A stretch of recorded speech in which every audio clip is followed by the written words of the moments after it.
வணக்கம் தமிழ் சொந்தங்களே, welcome back. நாம அன்றாடம் பேசுற சின்ன சின்ன தமிழ் வார்த்தைகளுக்கான ஆங்கில மொழிபெயர்ப்பை நம்ம இன்னைக்கு பார்க்கலாம். வெல்கம் டு எப்படி.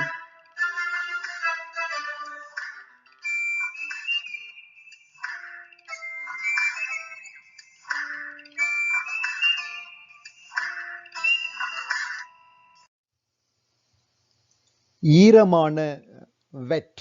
ஸோ அதுக்கு ஆப்போசிட் ட்ரை. அது வந்து உலர்ந்து இருக்கிறது வந்து ட்ரை. ஸோ ஈரமா இருக்கிறது வந்து வெட். ஸோ வெட் டவல் கொஞ்சம் தாங்க அப்படின்னு சொல்லுவோம். இல்லைன்னா டவலே வெட் ஆயிட்டு அப்படின்னு சொல்லுவோம். ஈரமாயிட்டு இன்னொரு டவல் தாங்க, ட்ரை டவல் தாங்க அப்படின்னு சொல்லுவோம். ஸோ ஈராக்கி வந்து ஈராக்கி தான் பேசிக்கலி. வந்து ஈராக்கியர்கள் வந்து ஈராக்கி அப்படின்னு. ஈர்க்கிறது. ஈர்க்கிறது வந்து அட்ராக்ட். ஈர்க்கிறது வந்து அட்ராக்ட். ஈர்க்கக்கூடியது அது வந்து அட்ராக்டிவ் இல்லாட்டினா இம்ப்ரெசிவ். ஈர்க்கக்கூடியது வந்து அட்ராக்டிவ் இல்லாட்டினா இம்ப்ரெசிவ். ரெண்டும் சொல்லிக்கலாம் நம்ம. உங்களை வந்து யுவர் செல்ஃப். உங்களை. உங்கள் வந்து யுவர், அதாவது உங்களுடையன்னு சொல்லுவோம்ல, உங்களுடைய வந்து யுவர். யூனா நீ இல்லாட்டினா நீங்கள். உங்களிடம் இல்லை உங்களுக்கு, அதுக்கெல்லாம் வந்து நம்ம யூ தான் சொல்லுவோம். ஸோ நீ நீங்கள் அதுக்கும் யூ தான் சொல்லுவோம். உச்ச, like top, supreme. I think like supreme star அப்படிலாம் சொல்லுவோம்ல, உச்ச நடிகர் அப்படின்னு சொல்லுவோம்ல, சூப்பர் ஸ்டார் மாதிரி சுப்ரீம் ஸ்டார்னு சொல்லுவோம்ல, சுப்ரீம். He rain supreme. அவங்க தான் வந்து கோலோச்சினாங்க அப்படின்னு சொல்லுவோம்ல, அது வந்து சுப்ரீம். அது வந்து அதான் உச்சம். அதான் உச்சம் வந்து அகைன் பீக் இல்லைன்னா சம்மிட்னு கூட சொல்லலாம். இப்போ மவுண்ட் எவரெஸ்ட்டுக்கு நம்ம அந்த பீக்குக்கு போயிட்டோம் அப்படின்னு சொல்லுவோம், அந்த மலை உச்சிக்கு போயிட்டோம்னு சொல்லுவோம்ல, அதான் வந்து உச்சம், பீக். உச்ச வரம்பு. ஸோ இப்போ வந்து இதுக்கு மேல நம்ம தாண்ட முடியாது, இதுக்கு மேல பண்ண முடியாது, இதுக்கு மேல போக முடியாது அப்படின்னு இருக்கும்ல, ஒரு உச்ச வரம்பு இருக்கும்ல, அதான் சீலிங்.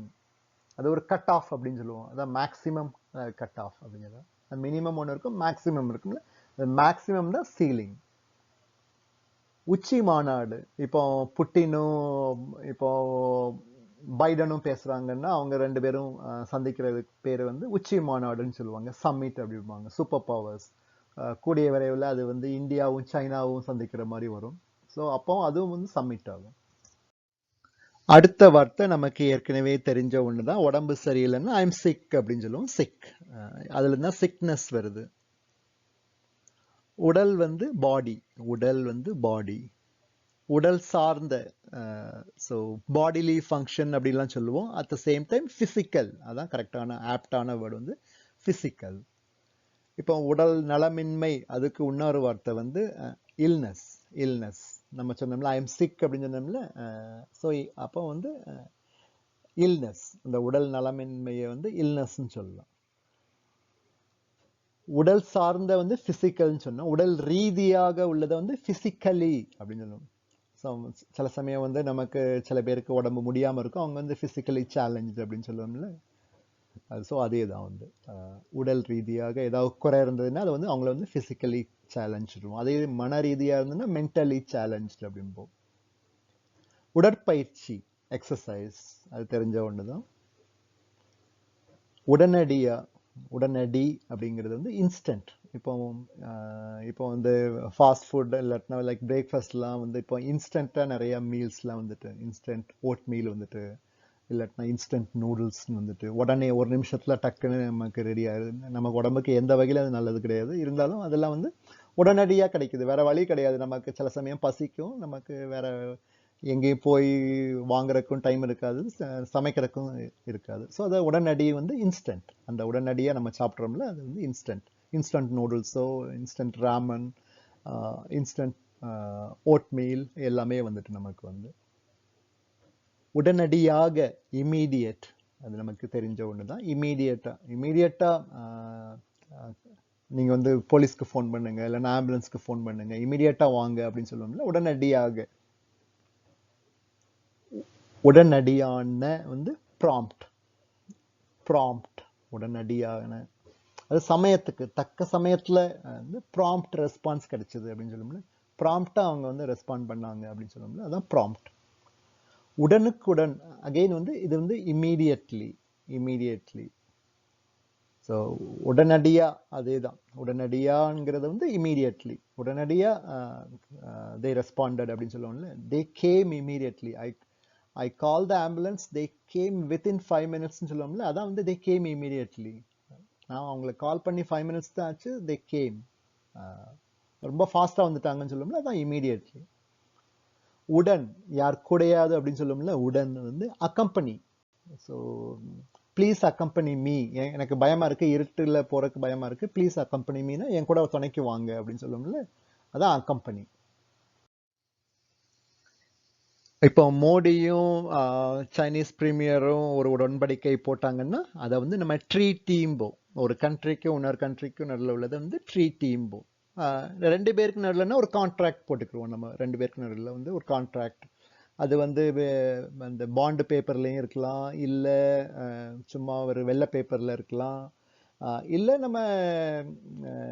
நம்ம வந்து ஒரு என்ன சொல்றது, ஒரு நம்பிக்கை ரீதியான ஒரு கான்ட்ராக்டா கூட இருக்கலாம், வாயால சொல்றதா கூட இருக்கலாம். உடை வந்து ட்ரெஸ் வந்து நமக்கு பரிச்சயமான ஒன்று தான். உடைந்த வந்து புரோக்கன். ஸோ உடைக்கு வந்து பிரேக்குன்னு ஒரு மீனிங் இருக்கு, ட்ரெஸ்ஸுங்கிறது இருக்கு. உடை வந்து வேர்பா வரும்போது வந்து பிரேக் அப்படின்னு சொல்லுவோம். இது வந்து ட்ரெஸ்ன்னு கூட எடுத்துக்கலாம். ஸோ உடைந்த வந்து புரோக்கன். ஸோ புரோக்கன் கிளாஸ் அப்படின்னு சொல்லுவாங்க, இல்லாட்டினா புரோக்கன் ஹார்ட் அப்படின்னு சொல்லுவாங்க.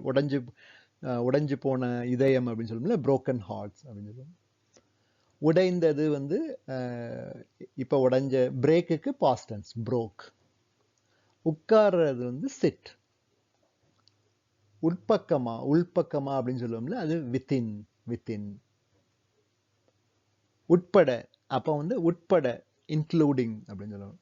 இப்போ நிறைய இது சொல்லும் போது வந்து இப்போ நடிகர்கள்லாம் வந்தாங்க அப்போ அப்படின்னு சொல்லிட்டு அஜித் விஜய் உட்பட அப்படின்னு சொல்லுவோம்ல, ஸோ அதுதான் அந்த உட்பட, including Ajith and Vijay game அப்படின்னு சொல்லுவாங்க. டு த ஃபாஸ்ட், நம்ம ஏதாவது ஃபாஸ்ட் இருப்பாங்க அப்போ வந்து அதுக்கு வந்தாங்கன்னு சொல்லுவோம். உட்படுத்துறது வந்து அண்டர்கோ. ஸோ ஹீஸ் அண்டர்கோயிங் அ சர்ஜரி அப்படின்னு சொல்லுவோம். So is undergoing a major surgery அப்படின்னு சொல்லுவோம். அதான் உட்படுத்துறது. உணர்றது வந்து ரியலைஸ் பண்றது. நான் தப்பா உணர்ந்துட்டேன்னு சொல்றேன்னா அது வந்து ரியலைஸ் பண்றது. உணர்றது ஃபீல் பண்றது. நம்ம வந்து ஃபீல் பண்றது, அந்த உணர்ச்சியை வெளிப்படுத்துறோம்ல, அதான் வந்து பேசிக்கலி ஃபீல் பண்றது, உணர்றது. நம்ம அவங்க பார்த்தோன்னே நமக்கு பாவமா இருக்கும், அதான் வந்து ஃபீல் பண்றது. ஐ ஃபீல் ஃபார் தம் அப்படின்னு சொல்லுவோம்ல. உணர்ச்சி வந்து அந்த உணர்ச்சியை வெளிப்படுத்துறது வந்து உணர்ச்சி பேசிக்கலி. எமோஷன், எமோட்டுங்கிற வார்த்தையில இருந்து தான் எமோஷன் வருது. அது வந்து நடிப்பா இருக்கலாம், இல்லை ரியலா இருக்கலாம். நம்ம அழுகையோ இல்லை ஒரு சந்தோஷமோ, ஒரு சந்தோஷத்துல கூச்சலிடுறதோ ஆர்ப்பரிக்கிறதோ எல்லாமே வந்து ஒரு எமோஷன் தான். அது உணர்திறன் வந்து sensitive. He is so sensitive அப்படிம்போம்ல, அதான் வந்து sensitive. He is so sensitive. சின்னதுக்கும் அவன் டக்குன்னு கோவப்பட்டுருவான், அந்த மாதிரிலாம் சொல்லுவோம்ல, சென்சிட்டிவ். அது வந்து உணர்ந்தேன்ங்கிறது நம்ம உணர்றதோட வந்து பாஸ்ட் டென்ஸ், அதாவது ஃபீல் பண்ணுவோம், அதுக்கு ஃபெல்ட். உணர்வு வந்து கான்ஷியஸ்னஸ். அவனுக்கு உணர்வு இருக்கான்னு பாரு அப்படின்னு சொல்லுவோம்ல, கான்ஷியஸ்னஸ். அது வந்து கான்ஷியஸ்ல இருந்து வருது. கான்ஷியஸ்னா முழிச்சிருக்கிறது தான் கான்ஷியஸ். அலர்ட்டா இருக்கிறது வந்து கான்ஷியஸ். அதைத்தான் நமக்கு ஏற்கனவே பரிச்சயமான ஒரு வார்த்தை அன்கான்ஷியஸ்ன்னு சொல்லுவோம். அன்கான்ஷியஸ் அது வந்து மயக்கம் போட்டு விழுந்த உடனே வந்து like he fainted and I think he is unconscious. இப்போ வந்து எழுப்புனா கொஞ்சம் ரெஸ்பான்ஸ் இல்லை, அப்போ வந்து unconscious. He is not dead, but he is unconscious. So நமக்கு தெரியாது அவன் இறந்து போயிட்டானா இல்லையான்னு சொல்லிட்டு அவன் மயக்கம் போட்டு விழுந்தப்போ வந்து அன்கான்ஷியஸ். ஸோ எந்த உணர்வும் இல்லாமல் இருக்கும். அப்படி நம்ம அப்போ தண்ணி தெளித்து நம்ம எழுப்புறதுக்கு ட்ரை பண்ணுவோம். அதான் வந்து கான்ஷியஸ்னஸ். உணவகம் வந்து ரெஸ்டாரண்ட். நம்ம சில சமயம் வந்து நம்ம ஊர்ல எல்லாம் ஹோட்டல்ம்போம். அதை வந்து ஃபாரின்ல எல்லாம் வந்து ரெஸ்டாரண்ட் அப்படிம்பாங்க. வந்து ஹோட்டலில் வந்து தங்குற நம்ம லாட்ஜுன்னு சொல்கிறத வந்து அவங்க ஹோட்டல்பாங்க. உணவு வந்து ஃபுட். உணவு முறை வந்து டயட். ஆட்கின்ஸ் டயட்டில் இருக்கிற பேலியோ டயட்டில் இருக்கிறேன் அப்படின்னு சொல்லுவோம்ல, இல்லை low fat, high fat, low protein, high protein, இப்படிலாம் டயட்டில் இருப்போம்ல, அதை வந்து உணவு முறை வந்து டயட். உண்மை, உண்மை வந்து ஃபேக்ட்.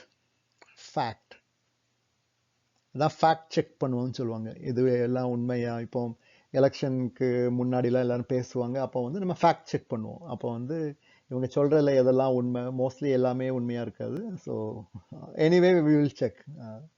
அதான் ஃபேக்ட் செக். உண்மையாகவே அப்படிங்கிற உண்மையாவே வந்து லிட்ரலி உண்மையாகவே, உண்மையான வந்து ஆக்சுவலி நடந்தது அப்படின்னு சொல்லுவோம்ல, உண்மையாவே நடந்தது அப்படின்னு சொல்லுவோம்ல, அதை வந்து actually. So you can say like literally are actually for உண்மையாகவே ட்ரூ. ஸோ உண்மையிலேயே அப்போ வந்து ட்ரூலி. ஸோ இது எல்லாம் வந்து இன்டர்ரிலேட்டட் தான் வந்து. ஆக்சுவலி, ட்ரூலி, லிட்ரலி எல்லாமே வந்து இன்டர்ரிலேட்டட் தான். உண்மையில், indeed, it is true indeed அப்படிம்போம். ஸோ அது உண்மையிலே வந்து அதான் நடந்தது அப்படின்னு சொல்லுவோம். ஸோ இட் இஸ் ட்ரூ, அது வந்து அதான் இண்டீட் அப்படிம்போம். உதட்டை வந்து லிப்பும்போம். ஸோ லிப்லே வந்து நமக்கு ரெண்டு அப்பர் அண்ட் லோயர் லிப்னு இருக்கு. அப்பர் லிப் மேலுதடு, கீழுதடு வந்து லோயர் லிப் அப்படிம்போம். ஸோ அது வந்து மவுத்துங்கிறது இந்த ஹோல் எல்லாமே சேர்ந்த இடம் வந்து மவுத்து. அதில் உதடு வந்து மேலுதடு வந்து லிப்பு, கீழுதடு வந்து basically like Appar lip and lower lip. உள்ள வந்து நமக்கு டீத் இருக்கு, கம்ஸ் இருக்கு, அதாவது ஈறு வந்து கம்ஸ், டீத் வந்து பற்கள் வந்து, டங் வந்து நாக்கு. ஸோ இவ்வளோதான் வந்து இந்த எல்லாமே மவுத்தில் வந்து அடங்கியிருக்கிறது. உதவி வந்து அசிஸ்டன்ஸ், நம்ம ஹெல்ப்னு சொல்லுவோம், இல்லாட்டினா அசிஸ்டன்ஸ், அது உதவி. உதவிகரமான வந்து ஹெல்ப்ஃபுல். உதவியாளரை வந்து நம்ம அசிஸ்டன்ட்னு சொல்லுவோம். உதவும் வந்து ஹெல்ப், எனக்கு உதவி பண்ணு, ஹெல்ப் மீ அப்படின்னு சொல்லுவோம்ல, அது வந்து ஹெல்ப். உதாரணமாக, எக்ஸாம்பிள் இல்லாட்டினா ஃபார் எக்ஸாம்பிள் அப்படின்னு சொல்லுவோம். உதாரணம், அதே தான் வந்து உதாரணம் வந்து எக்ஸாம்பிள்னு சொல்லலாம், இல்லாட்டினா இன்ஸ்டன்ஸ் அப்படின்னு சொல்லுவோம். உதை வந்து கிக். உத்தரவாதம் வந்து கேரண்டி. ஸோ நமக்கு எல்லாருக்குமே தெரியும் கேரண்டி, வாரண்டி. ஸோ ரெண்டு விதமாக இருக்கு. ஸோ கேரண்டிக்கும் வாரண்டிக்கும் ஒரே ஒரு வித்தியாசம் தான். மோஸ்ட்லி வந்து வாரண்டி வந்து இப்போ நம்ம ஒரு அப்ளையன்ஸ் வாங்க போகிறோம், இப்போ ஒரு ஏசி வாங்குறோம், இல்லை ஒரு டிவி வாங்குறோம், இல்லை ஒரு வாஷிங் மிஷின் வாங்குறோம், அதுக்கெல்லாம் வந்து 2 வருஷம் உத்தரவாதம்னு சொல்லுவாங்கல்ல, அது வந்து வாரண்டி. இல்லை இப்போ வந்து நம்ம பக்கத்தில் இருக்கிற மனுஷன்ட்டு நான் ஒரு உத்தரவாதம் கொடுப்போம்ல, அது வந்து கேரண்டி. ஸோ இந்த மாதிரி பொருட்கள்லாம் இருக்கும்ல, இப்போ இன்ஸ்ட்ருமெண்ட்ஸ் இல்லாட்டினா ஒரு எக்யூப்மெண்ட், அந்த மாதிரிலாம் இருக்கும்ல, அதுக்கெல்லாம் வந்து வாரண்டி தான் கொடுக்கணும். அதாவது பொருட்களுக்கெல்லாம் வந்து அது வாரண்டி தான் நம்ம சொல்லணும். அது வந்து கேரண்டினா நம்ம எதுக்காக கேரண்டி கொடுப்போம், நம்ம லோக்கலாக அதெல்லாம் வந்து கேரண்டி. ஒரு மணிக்கு வந்து நான் கேரண்டி, இப்போ அவன் இன்னைக்கு ஸ்கூலுக்கு வருவான் அதுக்கு நான் கேரண்டி அப்படின்னு சொல்லுவோம்ல, பையனுக்கு வந்து நான் நாளையிலேருந்து ஒழுங்கா ஸ்கூலுக்கு நேரத்துக்கே வந்துடுவோம் அப்படின்னு, அதெல்லாம் கேரண்டி பண்ணுறது. வாரண்டி வந்து வாஷிங் மிஷின், ஃப்ரிட்ஜு, அதுக்கெல்லாம் வாரண்டி கொடுப்பாங்களே, 2 வருஷம் வாரண்டி, அதான் வாரண்டி. ஸோ உத்தரவாதத்தில் 2, கேரண்டி, வாரண்டி. சரி சொந்தங்களே, இன்னைக்கு நாம பார்த்த குட்டி குட்டி வார்த்தைகள் உங்களுக்கு பிடிச்சிருந்திருக்கும்னு நினைக்கிறேன். மோஸ்ட் இம்பார்ட்டன்ட்லி அவன் வந்து உங்களுக்கு ரொம்ப யூஸ்ஃபுல்லாக இருந்திருக்கும்னு நினைக்கிறேன். முடிஞ்ச வரைக்கும் அவற்றை எல்லாம் யூஸ் பண்ணி பாருங்க. மறுபடியும் இன்னொரு வீடியோவில் உங்களை விரைவில் சந்திக்கிறேன். அதுவரை please take care of your self.